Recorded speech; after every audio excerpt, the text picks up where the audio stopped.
السلام عليكم ورحمة الله وبركاته.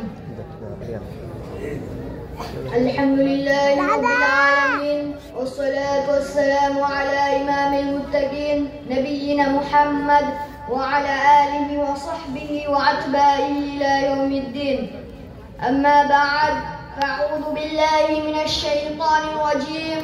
بسم الله الرحمن الرحيم. قل هل يستوي الذين يعلمون والذين لا يعلمون إنما يتذكر أولو الألباب.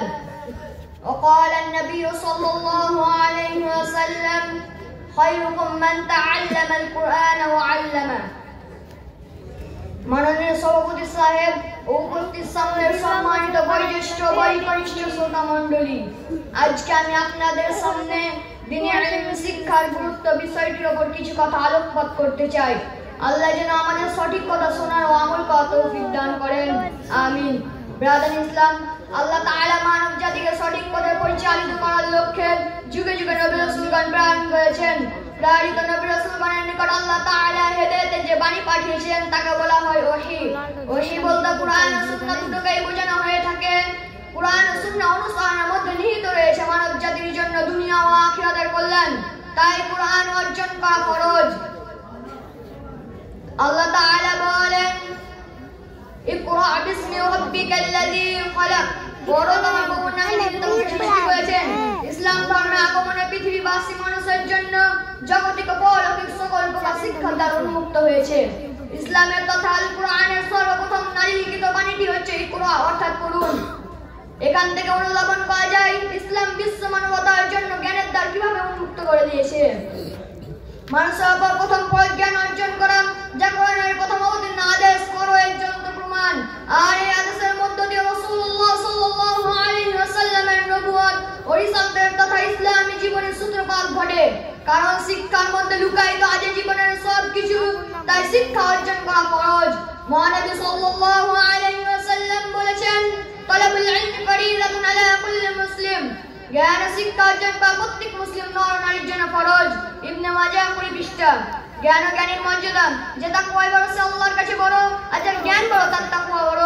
জ্ঞানের যত জ্ঞান বাড়ে তার তত বিনয় বাড়ে। মহান আল্লাহ তাআলা বলেন কুল হাল ইয়াস্তাবিল্লাযীনা ইয়া'লামুনা ওয়াল্লাযীনা লা ইয়া'লামুন ইন্নামা ইয়াতাযাক্কারু উলুল আলবাব। যা জানে এবং যা জানে না তারা কি সমান? বুদ্ধিমান লোকেরাই কেবল উপদেশ গ্রহণ করে।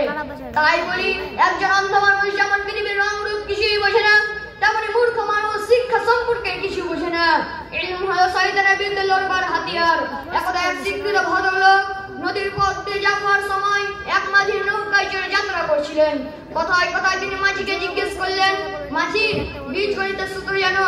সে বলল না। তখন ভদ্রলোকটি বলল, তাহলে তোমার জীবনে চারা নাই মিশে। আবার বলল, ভূগোল জানো? মাঝি বলল না। ভদ্রলোকটি বলল, তাহলে তোমার জীবনের 12 নাই মিশে। আকাশে মেঘ ছিল, ঝড় শুরু হলো, নৌকা ডুববু।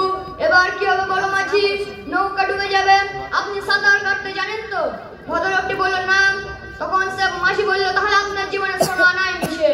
মাদ্রাসার ছাত্রছাত্রীরা অন্যান্য বিদ্যায় পারদর্শী হয়ে সরকারি চাকরি না পেলেও কবর কিয়ামত ও মহাদলের সমুদ্রে তুফানের সময় সাঁতার কেটে নাজাত পাওয়ার বিদ্যা তাদের আছে।